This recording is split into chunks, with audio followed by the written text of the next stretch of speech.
ഒരിക്കൽ ദേവന്മാർക്ക് അവരുടെ ശക്തിയെല്ലാം നഷ്ടപ്പെട്ടു. ശക്തി തിരികെ കിട്ടാൻ മരിക്കാത്ത അവസ്ഥ നൽകുന്ന ദിവ്യപാനീയം കണ്ടെത്തണം, അതായത് അമൃത്. ഈ അമൃത് ഉണ്ടാക്കണമെങ്കിൽ പാലാഴി കടയണം. പാലാഴി എന്നാൽ പാലിൻ്റെ സമുദ്രം കടയണം.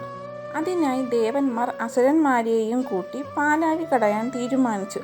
അവർ മന്ദരപർവ്വതം കടക്കോലായും വാസുകി എന്ന സർപ്പത്തെ കയറായും ഉപയോഗിച്ചു. ദേവന്മാർ ഒരു വശത്തും അസുരന്മാർ മറുവശത്തും നിന്ന് പർവ്വതത്തിൽ കയറിട്ട് വലിക്കാൻ തുടങ്ങി.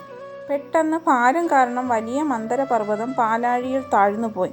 കടക്കോൽ താഴ്ന്നുപോയാൽ അമൃതെടുക്കാനാവില്ലല്ലോ. എല്ലാവരും വിഷമിച്ചു നിൽക്കുമ്പോൾ ഭഗവാൻ മഹാവിഷ്ണു ഒരു വലിയ ആമയുടെ രൂപം സ്വീകരിച്ച് പാലാഴിയിലിറങ്ങി.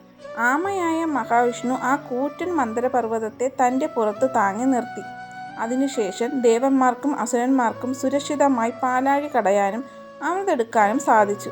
അങ്ങനെ ലോകത്തെ രക്ഷിക്കാൻ ആമയായി അഥവാ കൂർമ്മമായി ഭഗവാൻ അവതാരമെടുത്തു.